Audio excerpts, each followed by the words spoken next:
Hey everyone, कैसे हैं आप लोग।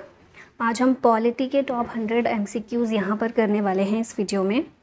ठीक है, कोशिश करेंगे काफ़ी सारे इंपॉर्टेंट क्वेश्चंस देख लिए जाएं ताकि पूरी पॉलिटी एक बार में आपकी रिवाइज हो जाए।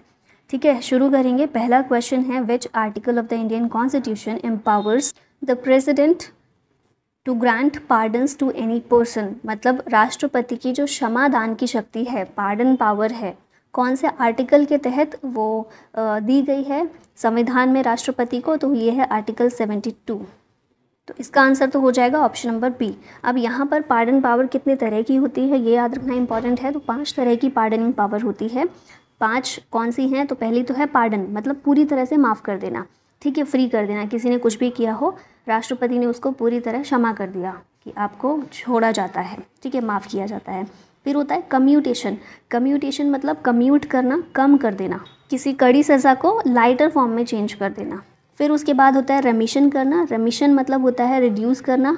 मतलब इसमें क्या होता है ना, फॉर्म चेंज नहीं किया जाता सज़ा का, बस कम कर दी जाती है। जैसे मान लीजिए 10 साल की सज़ा मिली है तो उसे 7 साल कर दिया गया है। और वहीं कम्यूटेशन में क्या होता है कि फॉर्म उसकी लाइटर कर दी जाती है, फॉर्म चेंज। मान लीजिए 10 साल की कड़ी सज़ा मिली हुई है तो सज़ा को कम करके 7 साल कर देंगे, या फिर यही कर देंगे कि 10 साल की सज़ा होगी लेकिन कड़ी सज़ा नहीं होगी। ठीक है, तो इस तरह से फॉर्म चेंज किया जाता है कम्यूटेशन में, और रेमिशन में कम कर दिया जाता है बिना फॉर्म चेंज किए। फिर होता है रेस्पाइट। रेस्पाइट मतलब इसको याद कर सकते हैं पाइट, पिटी, है ना।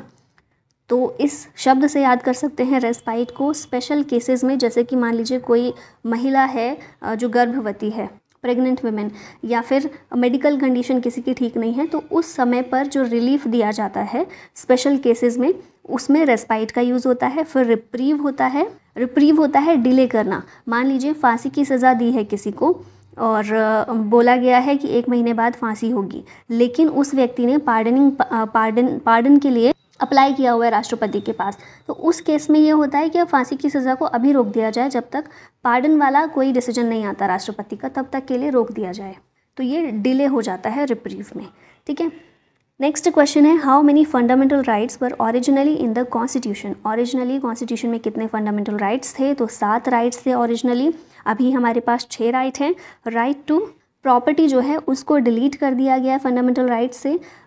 ऐसा नहीं है कि राइट टू प्रॉपर्टी राइट ही नहीं है, हमारा राइट है, लेकिन वो एक लीगल कॉन्स्टिट्यूशनल राइट है, फंडामेंटल राइट नहीं है। फिलहाल हमारे पास 6 फंडामेंटल राइट्स हैं। कौन से हैं ये लिखे हुए हैं। Right to equality article 14 to 18 में मेंशन है। राइट टू फ्रीडम 19 to 22 में मेंशन है। राइट अगेंस्ट एक्सप्लॉयटेशन 23 और 24 में है। Right to freedom of religion 25 to 28 में है। कल्चरल एंड एजुकेशनल राइट्स 29 और 30 में है। और rights to constitutional remedies article 32 में दिया गया है। आर्टिकल 32 वही राइट है जिसे BR अम्बेडकर ने heart and soul of the constitution कहा था, क्योंकि ये वही राइट है जो इन सभी राइट्स की रक्षा करता है। मतलब ये बोलता है कि अगर इनमें से किसी भी राइट का हमारे हनन होता है तो उसको लागू करवाने के लिए हम सुप्रीम कोर्ट के पास डायरेक्ट जा सकते हैं, और ये बोला गया आर्टिकल 32 में, और इसी के तहत रिट भी जारी करता है सुप्रीम कोर्ट। ठीक है, हमारे फंडामेंटल राइट्स को लागू करने के लिए। अच्छा, यहीं से हाई कोर्ट की रिट पावर कौन से आर्टिकल में है? तो आर्टिकल 2 to 6 में है, इसको भी याद रखिएगा। नेक्स्ट देखते हैं, क्वेश्चन है, विच फंडामेंटल राइट इज़ और are not provided for foreigner citizens. तो ये है हमारा right to freedom of expression. बस इतना याद कर लीजिए, 15, 16, 19, 29, 30 रट लीजिए इस चीज़ को कि ये 5 राइट ऐसे हैं जो केवल सिटीजन्स के लिए हैं। इनके अलावा जितने भी राइट्स हैं वो सिटीजन्स और फॉरेनर्स सभी के लिए हैं। ठीक है, तो 15, 16, 19, 29, 30 या फिर 15, 16, 19, 29, 30 केवल सिटीजन्स के लिए 5 राइट हैं। बाकी सारे राइट सिटीजन, फॉरेनर्स सभी पर लागू होते हैं, मतलब सभी उनको एंजॉय कर सकते हैं। नेक्स्ट देखते हैं, क्वेश्चन है, who has termed constitution a sacred document. Constitution को एक सेक्रेड डॉक्यूमेंट किसने कहा? BR अम्बेडकर ने कहा। Who among the following called the preamble of Indian constitution the horoscope of our sovereign democratic Republic. तो ये कुछ कोट्स हैं जो किसी के द्वारा बोली गई हैं। तो horoscope of our sovereign democratic Republic के मुंशी ने प्रियम्बल के लिए ये शब्द कहे थे। Which one of the following is empowered to alter the boundaries of states under the constitution of India. कौन स्टेट्स की बाउंड्रीज़ को अल्टर करने के लिए एम्पावर की गई है कॉन्स्टिट्यूशन में? तो पार्लियामेंट के पास ये राइट है। स्टेट्स की बाउंड्रीज़ को कम करना है, ज़्यादा करना है, बढ़ाना है, एक में से 2 स्टेट करने हैं या 2 स्टेट्स को मिलाकर एक करना है, ये सारी पावर्स किसके पास हैं? पार्लियामेंट के पास हैं। और कौन सा आर्टिकल है जो ये कहता है? आर्टिकल 3 है वो, ठीक है। फिर नेक्स्ट है, by which of the following case parliament got the right to amend fundamental rights? Fundamental rights को अमेंड करने की पावर पार्लियामेंट को कौन से केस के थ्रू आती है? केशवानंद भारती केस। मैंने पहले भी पॉलिटी जब भी कवर किया है तो पूरी स्टोरी इसमें बताई है। बेसिक स्ट्रक्चर का कॉन्सेप्ट इसी में केशवानंद भारती केस के ज़रिए ही लेकर आया गया था, जिसके थ्रू बोला गया कि पार्लियामेंट जो है फंडामेंटल राइट्स को अमेंड कर सकती है, लेकिन बेसिक स्ट्रक्चर को कोई हानि नहीं पहुँचा सकती, ठीक है। नेक्स्ट यहाँ पर देखिए, in which of the following acts the provision was made for the establishment of supreme court at Calcutta? तो ये एक्ट था regulating act of 1773। Historical background जब हम पढ़ते हैं ना तो ये सारे केसेस पढ़ते हैं कि किस तरह से, और मेनली ये केसेस पढ़ने का सब यही एक्ट पढ़ने का यही मेन रीज़न है कि किस तरह से हमारे देश में पॉलिटी या फिर जो संविधान है जो आज हम देखते हैं इस रूप में कैसे कैसे बनते हुए आया, क्या क्या चीज़ें मोल्ड होती गई बीच बीच में, क्या क्या चीज़ें ऐड होती गई, ठीक है। तो ये सारी चीज़ें दिखाते हैं हमें ये सारे एक्ट। तो रेगुलेटिंग एक्ट ऑफ 1773, इसके ज़रिए सुप्रीम कोर्ट एट कैलकटा के एस्टेब्लिशमेंट के लिए प्रोविज़न पहली बार बनाए गए थे। नेक्स्ट क्वेश्चन है, विच of the following acts setup dyarchy system at the central level? Central level पर डायरकी सिस्टम को सेटअप किया था गवर्नमेंट ऑफ इंडिया एक्ट 1935 ने, और सेंट्रल लेवल पर इसने डायरकी सिस्टम कर दिया था लागू, और स्टेट लेवल पर डायरकी सिस्टम को ख़त्म कर दिया था। वहीं इससे पहले वाला अगर हम एक्ट देखते हैं, कौन सा था? 1919 का 1919 वाला जो एक्ट था गवर्नमेंट ऑफ इंडिया एक्ट 1919, उसमें इससे उल्टा था। सेंट्रल लेवल पर डायरकी सिस्टम नहीं था, स्टेट लेवल पर डायरकी सिस्टम को शुरू किया गया था, लेकिन 35 में ये चेंज कर दिया गया, तो ये चीज़ भी याद रखिएगा। नेक्स्ट है, when was the fundamental right to property abolish? कब राइट टू प्रॉपर्टी अबॉलिश किया गया? हमने देखा था शुरुआत में 7 फंडामेंटल राइट थे, अभी 6 बचे हैं। जो 7वां है फंडामेंटल राइट टू प्रॉपर्टी, इसको 1978 में 44th कॉन्स्टिट्यूशनल अमेंडमेंट के ज़रिए अबॉलिश कर दिया गया। 44th कॉन्स्टिट्यूशनल अमेंडमेंट बेसिकली क्यों आया था? तो 42nd अमेंडमेंट हुआ था 1976 में, जिसको मिनी कॉन्स्टिट्यूशन भी कहते हैं, जिसमें बहुत सारे चेंजेस संविधान में हमारे किए गए थे, और बहुत सारे ऐसे थे जो अनफेयर थे क्योंकि वो इमरजेंसी के टाइम पर लगाए गए थे। इंदिरा गांधी ने जब इमरजेंसी लगाई थी तब, तो बहुत सारी चीज़ें थी जो सही नहीं थी, उनको फेयर करने के लिए 44th कॉन्स्टिट्यूशनल अमेंडमेंट लेकर आया गया था, और इसी अमेंडमेंट में फिर ये राइट टू प्रॉपर्टी भी अबॉलिश कर दिया गया एज फंडामेंटल राइट, ठीक है। नेक्स्ट है, which one of the following articles of the directive principles of state policy deals with the promotion of international peace and security? तो आर्टिकल्स वाली video में भी हमने डिटेल में ये चीज़ की थी। इंटरनेशनल पीस और सिक्योरिटी को प्रमोट करना डीपीएसपी का पार्ट है, directive principle of state policy का पार्ट है। डीपीएसपी कौन से आर्टिकल्स में मेंशन है? तो आर्टिकल 36 to 51 में मेंशन है, पार्ट 4 में मेंशन है ना। और ये कौन सा है? इंटरनेशनल पीस और सिक्योरिटी, आर्टिकल 51 जो लास्ट वाला आर्टिकल है, ये इससे रिलेटेड है। नेक्स्ट आते हैं, who proposed the preamble before the drafting committee of the constitution? तो प्रियम्बल को प्रपोज किया था जवाहरलाल नेहरू ने। नेक्स्ट है, how much time the constituent assembly took to frame the constitution of India? कितना टाइम लिया था कॉन्स्टिट्यूएंट असेंबली ने हमारा कॉन्स्टिट्यूशन बनाने के लिए? 2 साल 11 महीने 18 दिन। ये चीज़ें तो हम बहुत पहले से रटते आ रहे हैं।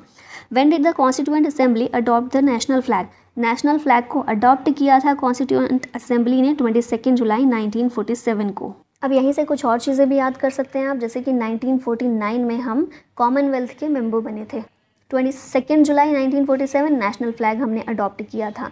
उसके अलावा 24 जनवरी 1950 इस समय क्या किया था? नेशनल एंथम को अपनाया था, और 26 जनवरी 1950 इस समय पर नेशनल सॉन्ग जो हमारा है उसको हमने अडॉप्ट किया था, ठीक है। फिर नेक्स्ट कौन सा है, how many parts, articles and schedules were there in the original Indian constitution? तो ओरिजिनल कॉन्स्टिट्यूशन में 22 पार्ट 22 पार्ट्स थे, 395 आर्टिकल्स थे और 8 शेड्यूल्स थे।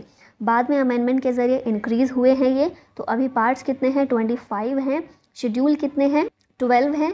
और आर्टिकल्स अगर हम नंबर सीरियल वाइज देखें ना, जैसे 1 2 3 4 इस तरह से देखें तो 395 हैं अभी भी, लेकिन हमने इनमें जो ऐड किया है ना, जैसे मान लीजिए एग्जाम्पल के लिए बस बता रही हूँ, 1 में हमने 1A को जोड़ दिया है, या फिर 2B 2A 2B 2 3 इस तरह से ऐड किए ना, तो इस तरह नंबर बढ़ गया है आर्टिकल्स का, लेकिन अगर हम देखें नंबर वाइज तो 395 ही हैं। ठीक है, नेक्स्ट देखते हैं क्वेश्चन है what is the minimum age for a candidate to be elected as president of India. Minimum age president के लिए होती है 35 ईयर्स, वाइस प्रेसिडेंट की भी 35 ईयर्स है। अगर हम प्रेसिडेंट प्राइम मिनिस्टर की बात करें तो 25 ईयर्स होती है। लोकसभा का मेंबर बनने के लिए 25 ईयर्स है। राज्यसभा के मेंबर बनने के लिए 30 ईयर्स एज जो है ये रखी गई है। ठीक है, नेक्स्ट है if there is any dispute regarding the presidential election it can be referred to. अगर प्रेसिडेंट के इलेक्शन से रिलेटेड कोई डिस्प्यूट हो जाता है तो वो सुप्रीम कोर्ट ऑफ इंडिया के पास रेफ़र किया जाता है। ठीक है, यहाँ पर कंफ्यूज हो सकते हैं अगर ऑप्शन में इलेक्शन कमीशन आ जाए तो इलेक्शन कमीशन ही सुप्रीम कोर्ट के पास प्रेसिडेंशियल इलेक्शन के डिस्प्यूट को लेकर जाया जाता है। नेक्स्ट है the joint sitting of Lok Sabha and Rajya Sabha under article 108 is summoned by. कौन समन करता है? समन करना मतलब बुलाना। कौन बुलाता है अगर लोकसभा और राज्यसभा की जॉइंट सिटिंग बुलानी है? पहली चीज़ तो आर्टिकल 108 में जॉइंट सिटिंग का प्रोविज़न दिया गया है। कौन बुलाता है? प्रेसिडेंट बुलाते हैं। और इस जॉइंट सिटिंग की अध्यक्षता कौन करता है? प्रिजाइड कौन करता है इसको? तो लोकसभा के स्पीकर, फिलहाल कौन है? ओम बिरला है ना, तो लोकसभा के स्पीकर प्रिजाइड करते हैं इस जॉइंट सिटिंग को। ठीक है, at least how many days of prior notice is required for the impeachment of president of India. तो ये आप लोगों को पता होगा, प्रेसिडेंट को अगर पद से हटाना है तो एक तरीका तो ये होता है कि वो खुद रिज़ाइन कर दें या उनकी डेथ हो जाए, है ना, या उनका टर्म पूरा हो जाए। ये कुछ तरीके होते हैं कि उनका पद खाली हो गया। लेकिन अगर उनको हटाना है उनके पद से तो वो भी पॉसिबल है। किस तरह से? इम्पीचमेंट प्रोसेस से।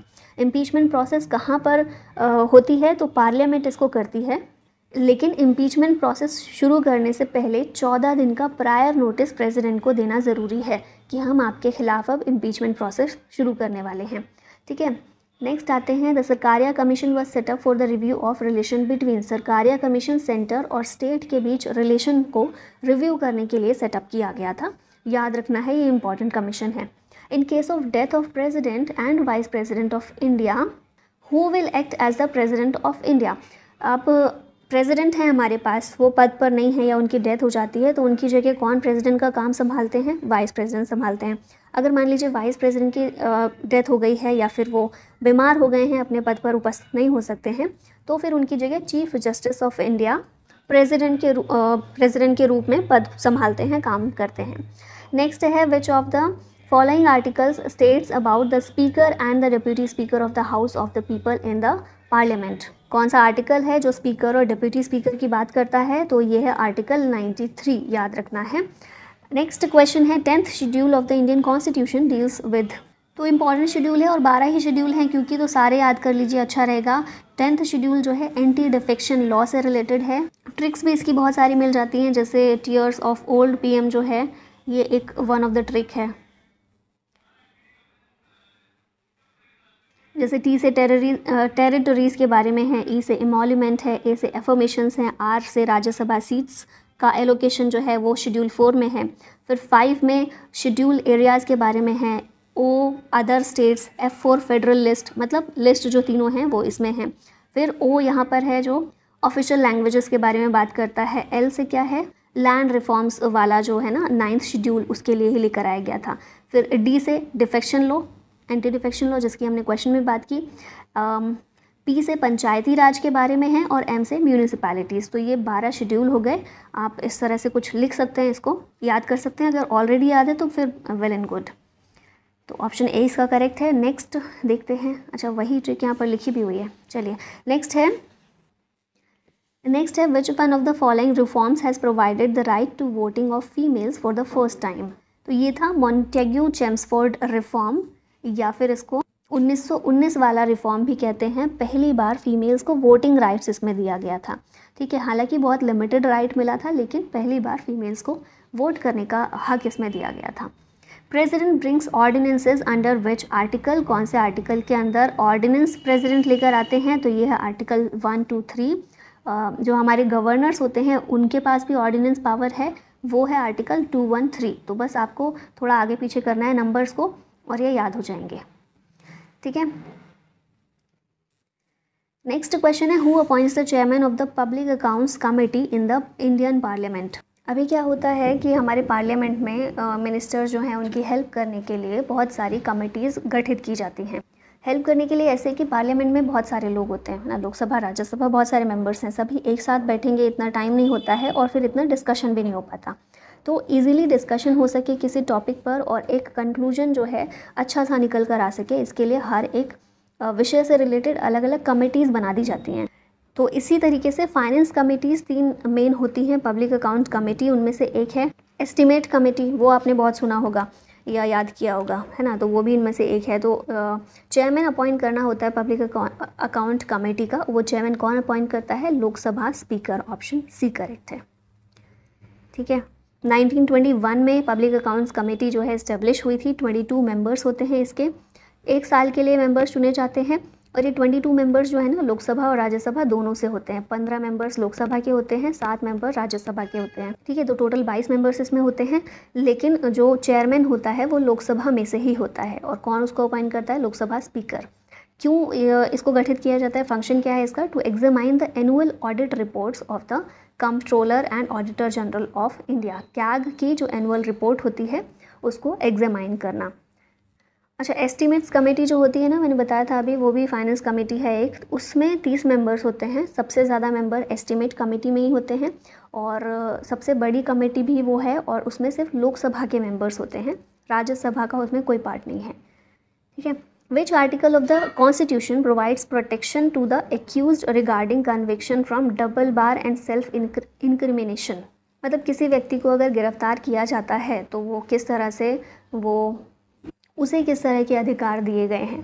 ठीक है, तो वो आर्टिकल 20 में ये चीज़ मेंशन की गई है। हमारा फंडामेंटल राइट ही है ये भी। और यहाँ से आप समझ सकते हो दोहरे दंड और आत्मदोषारोपण, double bar and self incrimination. मतलब ये होता है कि ये मैंने आर्टिकल वाले वीडियो में भी एक्सप्लेन की थी ये चीज़ को, कि किसी भी व्यक्ति को 2 बार सज़ा नहीं दी जा सकती सेम गुनाह के लिए। जैसे वहाँ भी मैंने वही एग्जांपल दिया था कि मान लीजिए सज़ा मिली है कि छत से फेंकना है किसी को, तो एक बार फेंक दिया लेकिन उसको चोट नहीं लगी, तो ऐसा नहीं होगा कि दोबारा फेंको। अब सज़ा थी एक बार फेंकना है तो एक ही बार फेंका जाएगा। खैर ये सज़ा अब नहीं कहीं मिलती है, पर एग्जाम्पल के लिए सिर्फ समझा रही हूँ। फिर है सेल्फ इंक्रिमिनेशन, मतलब खुद का गुनाह कबूलना। जैसे आपने देखा होगा ना मूवीज़ में कि खुद किसी भी व्यक्ति को फोर्स नहीं कर सकती है पुलिस या फिर कोई भी कि वो अपना गुनाह कबूले या फिर बोले कि हाँ मैंने ही ये क्राइम किया है। ठीक है, तो इसके लिए किसी को फोर्स नहीं किया जा सकता। ये हमें राइट्स मिले हैं आर्टिकल 20 के तहत। नेक्स्ट है which fundamental rights can not be suspended even during an emergency. Emergency के दौरान भी कौन सा फंडामेंटल राइट सस्पेंड नहीं हो सकता है। तो ये थोड़ा सा आप अगर कॉमन सेंस यहाँ लगाने की कोशिश करेंगे तो हो जाएगा। हमें ज़िंदगी छीनने का तो, हमारी ज़िंदगी छीनने का तो किसी को अधिकार नहीं है, अनलेस एंड अनटिल हमने कोई अपराध किया हो या किसी को मार दिया हो या फिर कुछ ब्रूटल क्राइम किया हो। उसके अलावा तो ज़िंदगी नहीं छीन सकता। इमरजेंसी लगी है इसका मतलब ये तो नहीं है कि सरकार के पास राइट है कि हमारी लाइफ छीन ले या फिर हमारी पर्सनल लिबर्टी छीन ले। ठीक है, तो ये वाला राइट है जिसको सस्पेंड नहीं किया जा सकता even during an emergency. Part 18 जो है ये इमरजेंसी प्रोविज़न की बात करता है। इसमें आर्टिकल 352 नेशनल इमरजेंसी है, 356 स्टेट इमरजेंसी है और 360 फाइनेंशियल इमरजेंसी है। फिर 20-21 2 आर्टिकल्स ऐसे हैं जिन्हें सस्पेंड नहीं किया जा सकता, right to life and personal liberty. Which among the following writ is a wakening call. कौन सी रिट ऐसी है जो वेकनिंग कॉल है। अब रिट देखिए, मैंने बताया था सुप्रीम कोर्ट के पास रिट पावर है आर्टिकल 32 के तहत, हाई कोर्ट के पास है आर्टिकल 226 के तहत। अभी जो रिट हैं 5 प्रकार के रिट जारी की जाती हैं। ये 3 आप एग्जाम्पल देख रहे हैं, मैंडेमस, प्रोहिबिशन, को वारंटो, और बाकी 2 हैं हैबियस कॉर्पस और सर्शियरी। ये 5 तरह की रिट होती हैं जो सुप्रीम कोर्ट और हाई कोर्ट जारी करते हैं। इनमें से कौन सी है जो वेकनिंग कॉल है, तो ये है हमारी मैंडेमस। ये जो रिट है ना मैंडेमस, पब्लिक ऑफिशियल्स को ये सुप्रीम कोर्ट के द्वारा जारी की जाती है जब भी ऐसा होता है कि वो अपनी ड्यूटी परफॉर्म नहीं कर रहे हैं या उन्होंने अपनी ड्यूटी परफॉर्म करने से मना कर दिया है। तो ये वेकनिंग कॉल इसको इसीलिए बोला जाता है क्योंकि सुप्रीम कोर्ट पूछती है कि बताइए आपने अपनी ड्यूटी परफॉर्म क्यों नहीं किया, फिर मना क्यों किया है, रीज़न चाहिए हम लोग को। तो इसीलिए इसको वेकनिंग कॉल के तौर पर भी जाना जाता है। बाकी ये मैंने बताया 5 तरह की रिट्स होती हैं, सुप्रीम कोर्ट का 32, हाई कोर्ट का 226। By which of the following case parliament got the right to amend fundamental rights. तो ये हमने पहले भी देखा है ना क्वेश्चन 1 लाइनर में। अभी फंडामेंटल राइट को अमेंड करने को पार्लियामेंट को जो पावर है ये दी है केशवानंद भारती केस के थ्रू, लेकिन इसमें एक रिस्ट्रिक्शन भी लगाई है बेसिक स्ट्रक्चर की। Which article of the Constitution protects the right of minorities to establish and administer educational institutions of their choice? ये है हमारा आर्टिकल 30, ठीक है। 29 और 30 कल्चरल एंड एजुकेशनल राइट की बात करता है, तो इसमें एजुकेशनल इंस्टीट्यूशन को स्टेब्लिश और एडमिनिस्टर करने का जो राइट है आर्टिकल 30 के तहत दिया गया है। बाकी ये सारे देखें यहाँ पर, तो 19 है राइट टू फ्रीडम, 26 है freedom to manage religious affairs, 29 है protection of interest of minority community, और 30 है rights of minorities to establish and administer educational institution. Article वाली वीडियो में हमने ये सबको डिटेल में किया था। Which one of the following is empowered to alter the boundaries of states under the constitution of India? ये भी हमने देख लिया है, पार्लियामेंट के पास पावर है स्टेट की बाउंड्रीज़ को अल्टर करने की। The idea of parliamentary form of government is adopted from, तो कौन सी कंट्री से हमने अडॉप्ट किया है पार्लियामेंट्री फॉर्म ऑफ गवर्नमेंट का आइडिया? तो ये है यूनाइटेड किंगडम।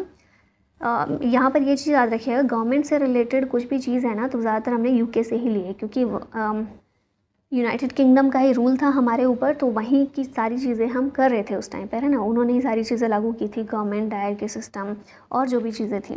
तो फिर बाद में हमने अपनी सहूलियत के लिए कि ये चीज़ें ऐसी हैं जो हम ऑलरेडी यूज टू हैं, इसीलिए हमने उन्हीं चीज़ों को अपना लिया। नेक्स्ट है the right to safe and clean drinking water. ये कौन से फंडामेंटल राइट के अंदर आता है? तो 21 के अंदर। 21 क्या है? राइट टू लाइफ है। अब पानी साफ़ पिएंगे तभी तो लाइफ रहेगी, इसीलिए 21 इसके अंदर आता है। Who has the power to adjudicate disputes between the centre and states? Centre और स्टेट्स के बीच में अगर डिस्प्यूट है तो उसको सॉल्व करने की पावर है सुप्रीम कोर्ट के पास में। How many types of emergency are envisaged by the Indian Constitution? तो हमने देखा था 3 तरह की इमरजेंसी हैं, 352, 356 और 360।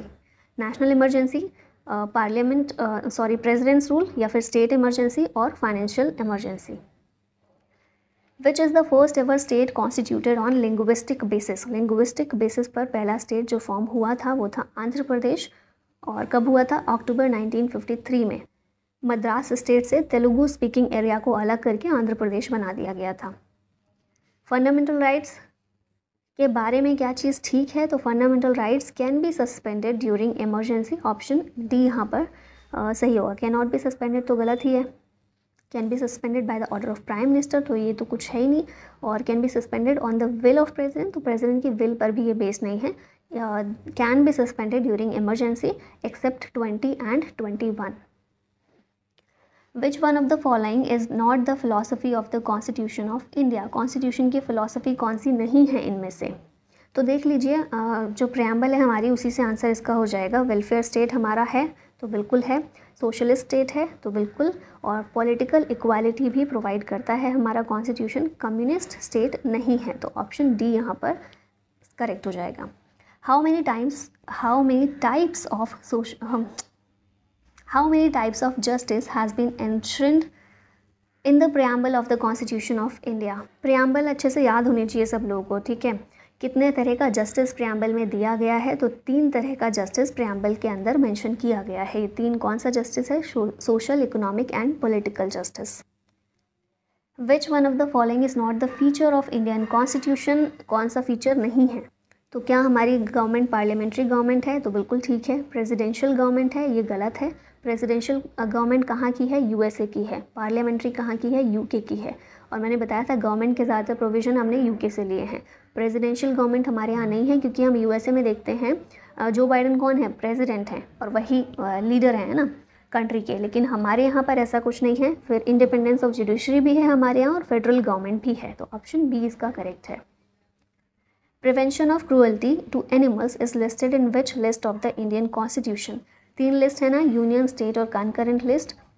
शेड्यूल 7 में तो पूछा गया है prevention of cruelty to animals कौन से लिस्ट का पार्ट है? तो ये है कनकरेंट लिस्ट का पार्ट, यानी कि सेंट्रल गवर्नमेंट और स्टेट गवर्नमेंट दोनों ही इस सब्जेक्ट पर रूल्स या फिर जो भी लॉज बनाने हैं वो बना सकते हैं। स्टेट लिस्ट में वो सब्जेक्ट हैं जिन पर स्टेट काम करेगी, यूनियन लिस्ट वाले सेंट्रल गवर्नमेंट काम करती है। नेक्स्ट क्वेश्चन है विच of the language is not included in the 8th schedule of the constitution? Official language कौन से शेड्यूल में है? 8th में। कितनी लैंग्वेजेस हैं? 22 हैं। हिंदी भी है, संस्कृत भी है, उर्दू भी है, इंग्लिश हमारे जो ऑफिशियल लैंग्वेजेस हैं उनमें शामिल नहीं है, 22 लैंग्वेजेस में नहीं है शामिल। ठीक है, संस्कृत भी है। इनिशियली 14 लैंग्वेजेस थी इसमें, बाद में और ऐड करते करते अभी हो गई 22 language. English is not one of them. Which of the following acts set up dyarchy system at the central level. पीछे हमने बात की थी सेंट्रल लेवल पर dyarchy system government of India act 1935 में हुआ था। स्टेट लेवल पर, प्रोविंशियल लेवल पर डायरकी सिस्टम 1999 में किया गया था, जिसे ख़त्म कर दिया गया 1935 में, और सेंट्रल लेवल पर डायरकी शुरू हुआ था। ठीक है, यहाँ भी वही चीज़ लिखी हुई है, प्रोविंशियल लेवल पर डायरकी ख़त्म कर दी थी इसने, जो कि 1919 में शुरू हुआ था।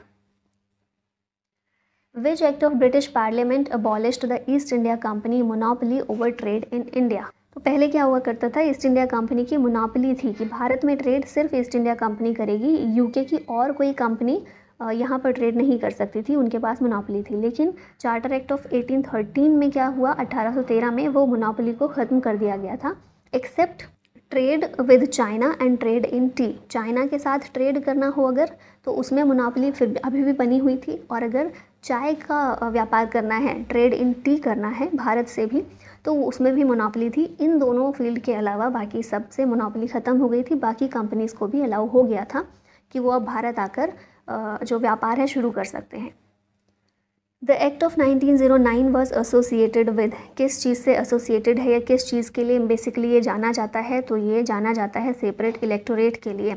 इसका इंट्रोडक्शन हुआ था पहली बार 1909 में, और मुसलमानों को, यूरोपियंस को, ईसाइयों को अलग प्रतिनिधित्व दिया गया था, सेपरेट इलेक्टोरेट प्रदान किया गया था।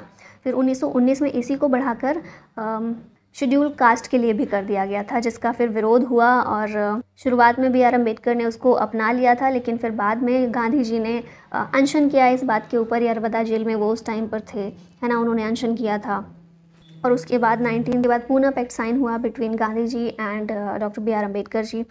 तो वो सारी स्टोरी तो आपको हिस्ट्री में पता ही होगी। बाकी इसकी बात करें तो इंट्रोडक्शन ऑफ सेपरेट इलेक्टोरेट 1909 में ये हुआ था।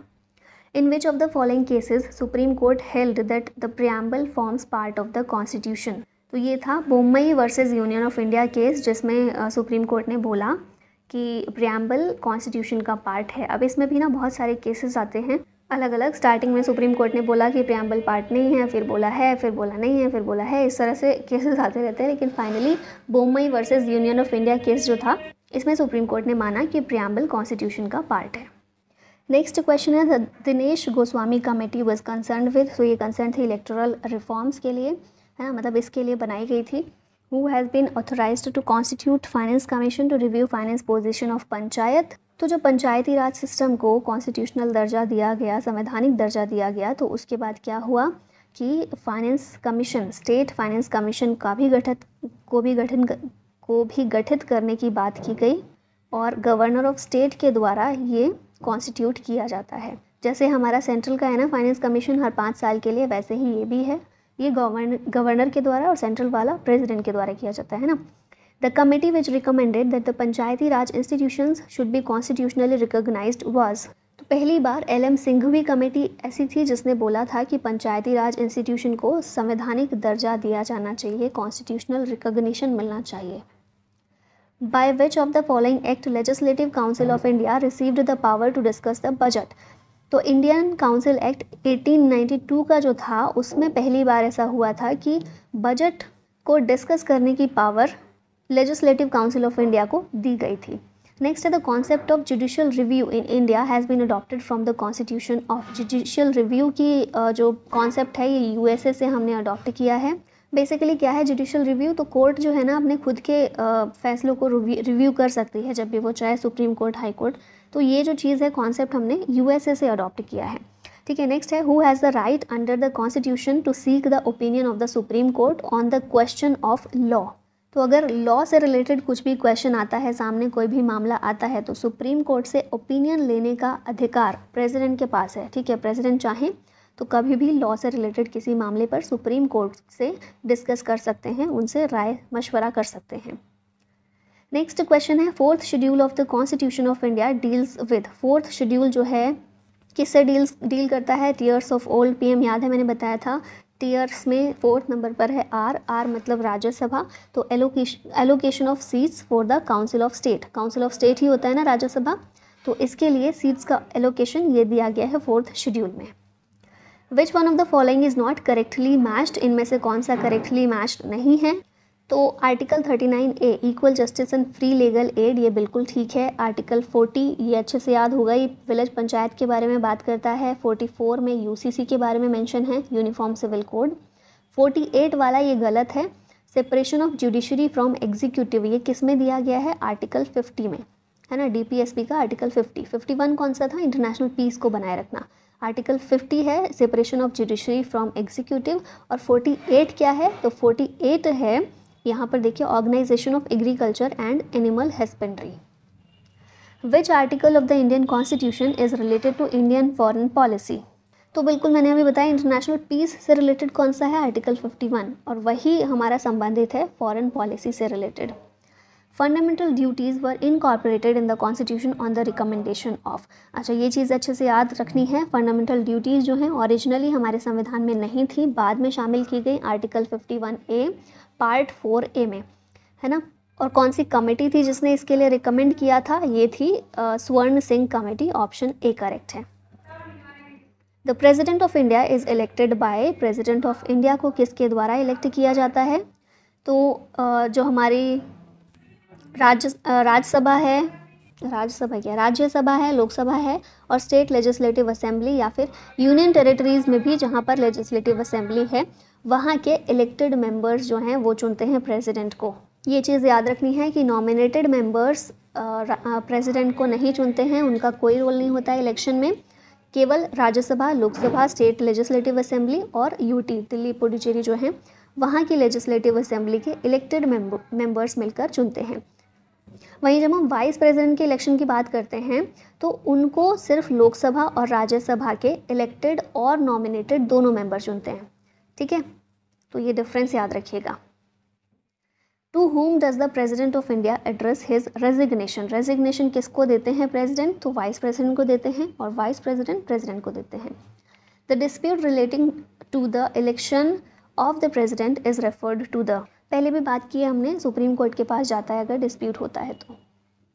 और आर्टिकल 71 में इस तरह की चीज़ें मेंशन की गई हैं।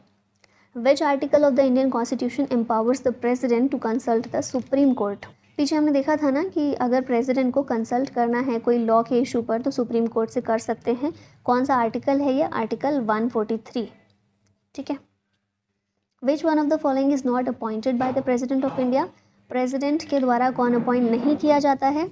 तो वाइस प्रेसिडेंट प्रेसिडेंट के द्वारा अपॉइंट नहीं होते हैं, बल्कि इनके अलावा प्राइम मिनिस्टर, गवर्नर और चीफ इलेक्शन कमिश्नर, इन सभी को प्रेसिडेंट अपॉइंट करते हैं।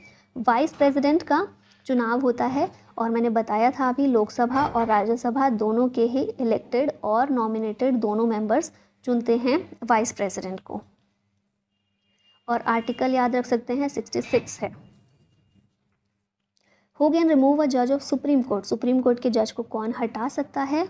तो प्रेसिडेंट हटा सकते हैं, लेकिन प्रेसिडेंट ऐसा नहीं किसी को भी उठा के और हटा दिया सुप्रीम कोर्ट के जज के पद से, तो ऐसा नहीं होता।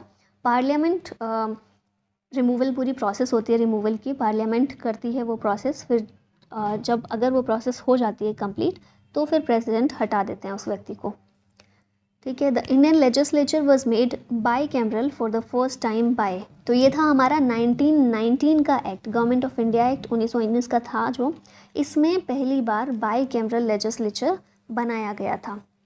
Who among the following persons was not a member of the cabinet mission? Cabinet mission के मेंबर कौन नहीं थे? अच्छे से याद कर लीजिए, 3 मेंबर्स थे कैबिनेट मिशन में, पैथिक लॉरेंस, स्टेफोर्ड क्रिप्स और A.V. अलेक्जेंडर, ठीक है। विलियम वुड इसके कैबिनेट मिशन के मेंबर नहीं थे। The first day session of the Indian constituent assembly was chaired by, तो पहला सेशन जो हुआ था कॉन्स्टिट्यूएंट असेंबली का, उसमें परमानेंट प्रेसिडेंट कोई नहीं चुना गया था, अध्यक्ष नहीं चुने गए थे कोई। हमें पता है अध्यक्ष कौन थे? राजेंद्र प्रसाद थे, लेकिन ये सेकंड सिटिंग में चुने गए थे, सेकंड सेशन जो हुआ था ना उसमें चुने गए थे। फर्स्ट डे सेशन डॉक्टर सच्चिदानंद सिन्हा ने इसको प्रिजाइड किया था, और ये सबसे उम्र दराज व्यक्ति थे वहाँ पर, सबसे सीनियर थे, तो इन्हीं को चुना गया था पहले सेशन के लिए। फिर उसके बाद दूसरे सेशन में डॉक्टर राजेंद्र प्रसाद को परमानेंट अध्यक्ष के तौर पर चुन लिया गया था मेंबर्स के द्वारा। ये भी याद रख सकते हैं, पहली ये मीटिंग हुई कब थी, 9 दिसंबर 1946 को हुई थी। फिर उसके 2 दिन बाद 11 दिसंबर को सेकंड मीटिंग में चुन लिया गया था डॉक्टर राजेंद्र प्रसाद को। ठीक है, और राजेंद्र प्रसाद का नाम किसने प्रपोज किया था, तो JB कृपलानी, इनको भी याद रखिएगा। How many sessions of Indian constituent assembly were conducted for the formulation of Indian constitution, तो याद रखना है 12 सेशन हुए थे। ठीक है, इंडियन कॉन्स्टिट्यूएंट असेंबली जो थी उसके 2 साल 11 महीने 18 दिन ये समय लगा था। 11 सेशन पूरे हुए थे, covering a total of 165 days, और इन 11 सेशन के अलावा फाइनल वाला सेशन हुआ था 24 जनवरी 1950 को। ठीक है, तो इस तरह से कुल 12 सेशन हुए थे। Who among the following was the chairman of the union constitution committee of the constituent assembly. Basically union constitution committee, संघ संविधान समिति जो थी ना, अलग अलग कमेटीज़ बनाई गई थी। इसमें भी कमेटी का ये रोल था, क्योंकि सेशन देखिए सिर्फ 12 हुए थे, तो ऐसा तो नहीं है कि सिर्फ 12 दिन ही सब लोग मिले और उसमें ही सब ने डिस्कस कर लिया और पूरा संविधान बना दिया, नहीं ना, कमेटीज़ बनाई गई और बीच बीच में वो कमेटीज़ मिलती थी, वो डिस्कस करती थी। तो इन्हीं में से एक कमेटी थी यूनियन कॉन्स्टिट्यूशन कमेटी, और इसके चेयरमैन थे जवाहरलाल नेहरू। यहाँ पर कुछ और इम्पॉर्टेंट कमेटीज़ हैं, देख लेते हैं। Committee on the rule of procedure, doctor Rajendra Prasad इसके अध्यक्ष थे। स्टीयरिंग कमेटी के थे doctor Rajendra Prasad. States committee के थे जवाहरलाल नेहरू। ड्राफ्टिंग कमेटी तो सब लोगों को याद ही है, doctor BR Ambedkar. Provincial constitution committee के सरदार पटेल थे। Advisory committee on fundamental rights, minorities, tribal and excluded areas, इसके थे सरदार वल्लभ भाई पटेल। और ये जो है ना पूरी कमेटी 5वीं, इसके सब कमेटीज़ भी बहुत सारी थी। इनमें से फंडामेंटल राइट्स सब कमेटी के अध्यक्ष थे JB कृपलानी, और माइनॉरिटी सब कमेटी के अध्यक्ष थे HC Mukherjee. Who was the president of Indian national Congress at the time of partition of India, तो INC के अध्यक्ष पार्टीशन के टाइम पर या बेसिकली आज़ादी के टाइम पर कौन थे, JB Kripalani, option A correct है। The concept of judicial review in India has been adopted from the constitution of, तो ये हमने देख लिया है, रिपीट हुआ है, USA से अडॉप्ट किया था। Who appoints the chairman of the public accounts committee in the Indian parliament, public account committee के चेयरमैन को लोकसभा के स्पीकर अपॉइंट करते हैं, ये देख लिया है हमने। The special provisions in the article 371G of the constitution of India relate to the state of, तो 371G जो है मिज़ोरम से संबंधित है। अब 371 वाले ना सारे जो हैं 371, 371A, B, C, D, E, F, G, ये सारे स्पेशल प्रोविज़न प्रोवाइड करते हैं कुछ स्टेट्स को, तो ये याद कर सकते हैं आप लोग। 371 महाराष्ट्र और गुजरात से संबंधित है, 371A Nagaland, 371B state of Assam, C Manipur का है, D आंध्र प्रदेश के लिए, F सिक्किम के लिए है, H अरुणाचल प्रदेश, I गोवा और J कर्नाटक से रिलेटेड है। First lady to become governor of the state in India, पहली लेडी जो किसी स्टेट की गवर्नर बनी थी कौन थी, सरोजिनी नायडू, और कौन से स्टेट की बनी थी, उत्तर प्रदेश की बनी थी। ठीक है, पहली women governor of Uttar Pradesh. If the speaker of legislative assembly of a state wants to resign he will give his resignation to, तो अगर लेजिस्लेटिव असेंबली है स्टेट की, उसका स्पीकर को अगर अपना रेजिग्नेशन देना है तो किसको देंगे, वो डेप्यूटी स्पीकर को देंगे, और डेप्यूटी स्पीकर स्पीकर को देते हैं, और ये बोला गया आर्टिकल 179B में। The salaries and allowances of the जजेस of the high court are charged to the, high court के जजेस को सैलरी अलाउंस कहाँ से मिलते हैं, तो ये मिलते हैं कंसोलिडेटेड फंड ऑफ स्टेट से। ठीक है, ऑप्शन B यहाँ पर करेक्ट है। Under which article of constitution of India taxes are levied and collected by the centre but distributed between the centre and state. अब देखिए टैक्स वाली जो कैटेगरी है, मतलब सेंटर स्टेट रिलेशन की जब हम बात करते हैं तो फाइनेंशियल रिलेशन में ये वाला टॉपिक आता है। अब फाइनेंशियल रिलेशन में टैक्स कलेक्शन तो कई तरीके से होता है, जैसे कि एक हो गया कि सेंटर ने टैक्स कलेक्ट किया, सेंटर के पास ही वो रहेगा। फिर दूसरा है सेंटर ने टैक्स कलेक्ट किया, स्टेट्स में बांट दिया। तीसरा होता है कि सेंटर ने कलेक्ट किया और सेंटर और स्टेट दोनों के बीच बांटा गया। फिर एक कैटेगरी होती है कि स्टेट ने कलेक्ट किया, स्टेट के पास ही है। या फिर एक हो सकती है कि इस तरह करके 3-4 कैटेगरीज होती हैं। तो अब इसमें पूछा गया है कि अगर ये वाली कैटेगरी हो कि टैक्स जो है सेंटर ने लगाया, सेंटर ने ही कलेक्ट किया और सेंटर और स्टेट के बीच डिस्ट्रीब्यूट कर दिया, ये कौन से आर्टिकल में है, तो ये हमारा आर्टिकल 270। ठीक है, on the recommendation of which commission और committee the inter state council was set up in India. Inter state council Bharat में बननी चाहिए, ये किसने रिकमेंड किया था? सरकार या कमीशन ने किया था। Who among the following is empowered to establish the inter state council. पीछे हमने देखा सरकार या कमीशन ने रिकमेंड किया था, अब कौन स्टेब्लिश करता है इसको? तो प्रेसिडेंट करते हैं। Who presides over the meetings of national development council of India. NDC की मीटिंग को कौन प्रेजाइड करता है? तो हमारे प्राइम मिनिस्टर करते हैं। Establishment of Lokpal and Lokayukta in India was recommended by.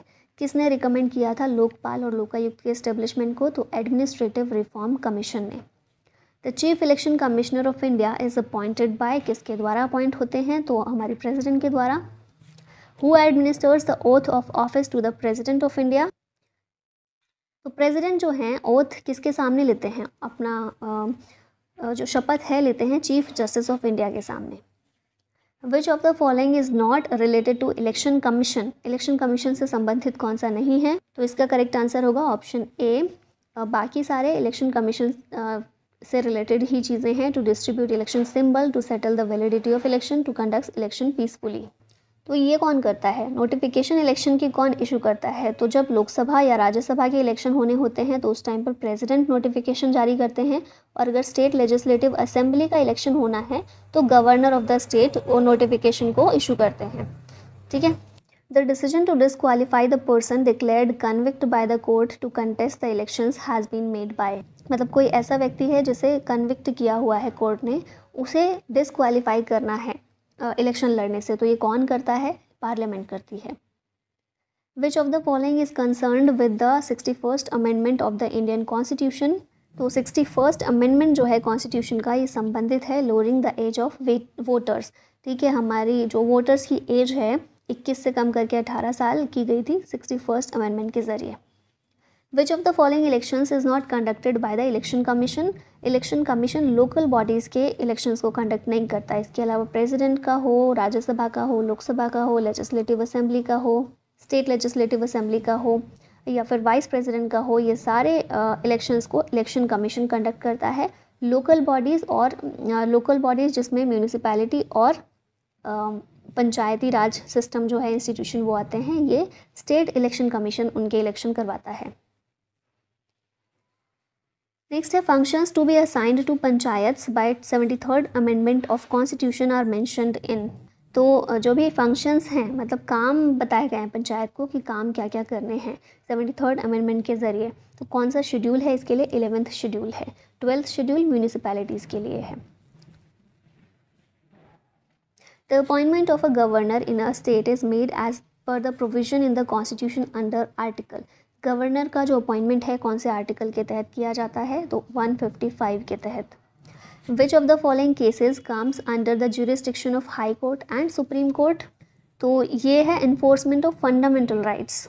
ठीक है, सुप्रीम कोर्ट हाई कोर्ट दोनों ही फंडामेंटल राइट्स को एनफोर्स कर सकते हैं, जिसके लिए वो रिट जारी कर सकते हैं। अगर हम बात करें, ये भी सुप्रीम कोर्ट का काम है, dispute between the centre and state, supreme court का काम है ये, और सुप्रीम कोर्ट का ओरिजिनल ज्यूरिस्डिक्शन है अंडर आर्टिकल 131 ऑफ कॉन्स्टिट्यूशन।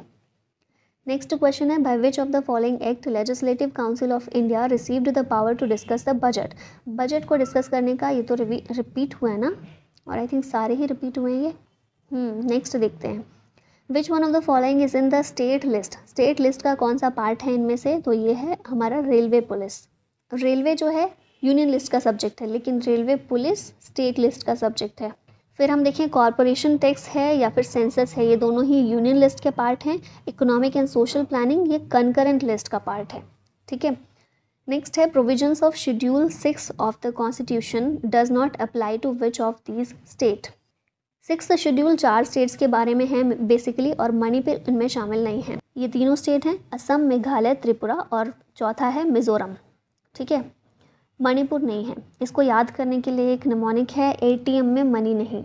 मतलब ATM कौन से हैं? असम, T से त्रिपुरा, M से मेघालय, और मनी नहीं, मणिपुर नहीं है, मनी नहीं है, मिज़ोरम है। ठीक है। नेक्स्ट है, welfare state aims to. Welfare state का एम क्या होता है? Management of welfare of weaker section. Union territories in India are administered by union territories Bharat में किसके द्वारा एडमिनिस्टर की जाती हैं? तो प्रेसिडेंट के द्वारा through the administrator appointed by him.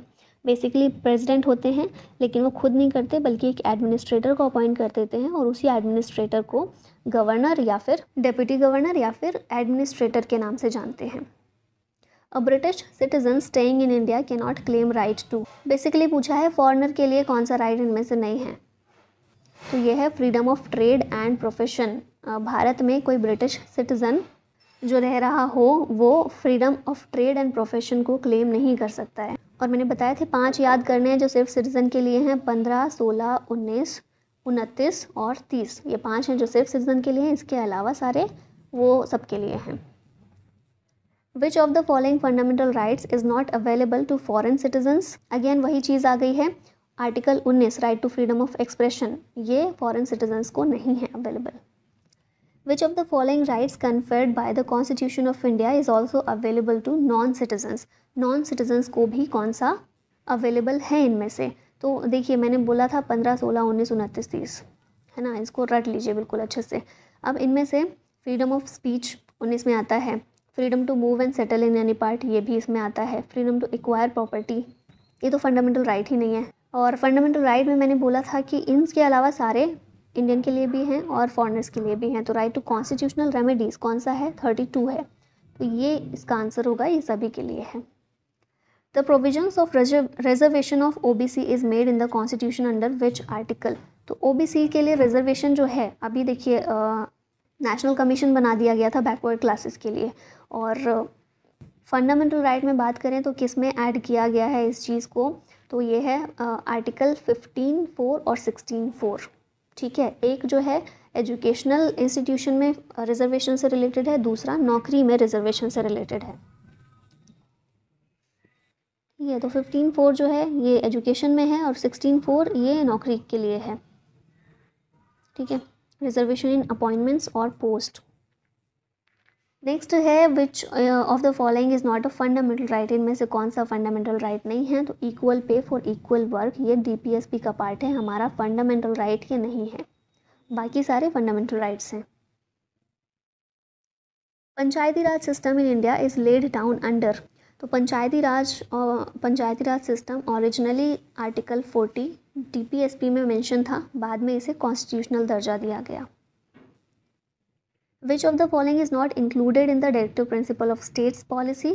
तो राइट टू इन्फॉर्मेशन जो है ये हमारा फंडामेंटल राइट है, न कि डीपीएसपी है। बाकी सारे ये prohibition of liquor, right to work, equal wage for equal work, ये सारे डीपीएसपी का पार्ट हैं। ठीक है, the vacant post of the president is to be filled within. कितने दिनों के अंदर अगर प्रेसिडेंट की पोस्ट खाली है तो वो फिल हो जानी चाहिए? इसका आंसर होगा 6 मंथ। ठीक है, इलेक्शन 6 महीने के अंदर हो जाने चाहिए। The president can dissolve Lok Sabha on. किसके रिकमेंडेशन पर प्रेसिडेंट लोकसभा को डिसॉल्व कर सकते हैं? तो on the recommendation of union cabinet. ठीक है, आर्टिकल 85 का क्लॉज 2 सब क्लॉज बी में ये चीज़ मेंशन की गई है। Who is the chairman of Rajya Sabha. Rajya Sabha के चेयरमैन कौन होते हैं? तो हमारे वाइस प्रेसिडेंट जो हैं फिलहाल कौन है? जगदीप धनखड़, वही एक्स ऑफिशियो चेयरमैन होते हैं राज्यसभा के। एक्स ऑफिशियो का मतलब मैं बहुत बार बता चुकी हूँ। The official legal adviser to the state government is. State government के ऑफिशियल लीगल एडवाइज़र ये कौन होते हैं? तो एडवोकेट जनरल होते हैं। The controller and auditor general of India is appointed by. किसके द्वारा कैग को अपॉइंट किया जाता है? तो आंसर होगा प्रेसिडेंट। आर्टिकल 148 में कैग के बारे में मेंशन किया गया है। Supreme court of India can resolve dispute between the centre and the state falls under its.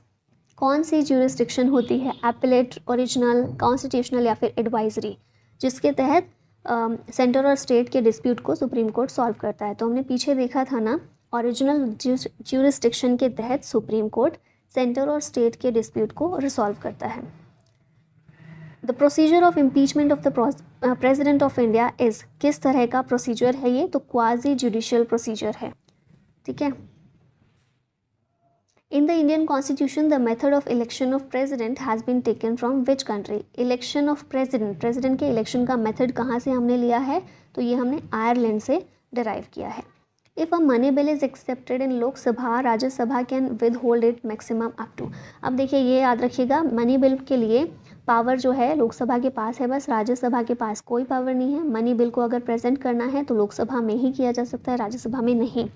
और राज्यसभा मनी बिल को नकार भी नहीं सकती, कैंसिल नहीं कर सकती है ना। अगर राज्यसभा कोई डिसीजन नहीं ले रही है मनी बिल पर, कोई बता नहीं रही है पास किया या क्या किया, तो फिर 14 दिनों के अंदर वो अपने आप पास माना जाता है, ठीक है। वापस नहीं भी भेजे तब भी, तो केवल 14 दिनों तक मैक्सिमम राज्यसभा मनी बिल को अपने पास होल्ड करके रख सकती है, उससे ज़्यादा नहीं।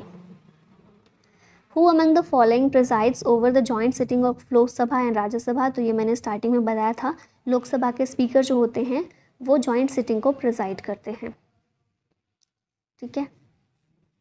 नेक्स्ट है who among the following decides whether a particular bill is a money bill. कोई बिल मनी बिल है या नहीं है, ये कौन डिसाइड करता है, तो ये speaker of the Lok Sabha decide करते हैं।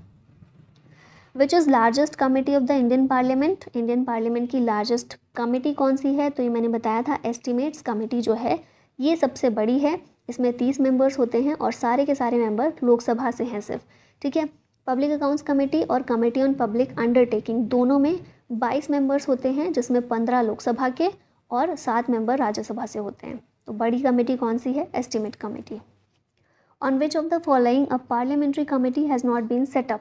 तो ये पब्लिक अंडरटेकिंग पर कमेटी है, गवर्नमेंट अश्योरेंस पर भी कमेटी है, एस्टिमेट कमेटी भी है, वेलफेयर ऑफ माइनॉरिटीज़ के लिए कोई भी कमेटी नहीं है। तो ऑप्शन डी करेक्ट हो जाएगा इधर। Under which act the scheduled caste and scheduled tribe atrocity removal law was implemented. तो इसका आंसर होगा 1989। 1989 के एक्ट के तहत scheduled caste and scheduled tribe atrocity removal law इसको इम्प्लीमेंट किया गया था। The guardianship of Indian constitution is vested in.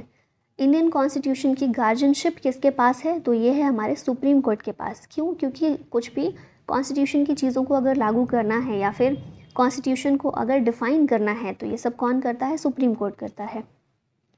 Who has the right under the constitution to seek the opinion of the supreme court on the question of law. ये फिर से repeat हुआ है ना क्वेश्चन। प्रेसिडेंट जो है law से related अगर कुछ क्वेश्चन आता है, उनको डिस्कस करना है, रिकमेंड कुछ बातचीत करनी है कुछ सुप्रीम कोर्ट से, तो वो प्रेसिडेंट कर सकते हैं। According to which article of constitution of India the chief minister is appointed by the governor of state. तो हर स्टेट का एक गवर्नर होगा और चीफ मिनिस्टर को अपॉइंट गवर्नर करेगा। ये किस में बोला है, आर्टिकल 164 164 में। The state finance commission is a. State finance commission किस तरह की बॉडी है, तो ये एक कॉन्स्टिट्यूशनल बॉडी है जिसे 73rd कॉन्स्टिट्यूशनल अमेंडमेंट के ज़रिए फॉर्म किया गया था, ठीक है। और आर्टिकल 243I जो है ये बोलता है कि स्टेट फाइनेंस कमीशन को गवर्नर अपॉइंट करेंगे 5 साल के पीरियड के लिए। Fundamental duties were incorporated in the constitution on the recommendation of. Fundamental duties को स्वर्ण सिंह कमेटी की रिकमेंडेशन पर, ये तो क्वेश्चन आप लोगों के लिए था, तो मैंने आंसर बता दिया। चलिए आप लोग तो बच गए फिर, स्वर्ण सिंह कमेटी इसका आंसर होगा। और इसी के साथ फाइनली ये वीडियो का एंड होता है। आई होप पॉलिटी की बहुत सारी चीज़ें रिवाइज़ हो गई होंगी आपकी। पसंद आए तो लाइक ज़रूर कीजिएगा वीडियो, और PDF भी आप इसकी ले सकते हैं। इंडो पाठशाला चैनल टेलीग्राम पर ज्वाइन कर लीजिएगा। मिलते हैं नेक्स्ट वीडियो में। Thank you so much for watching. जय हिंद।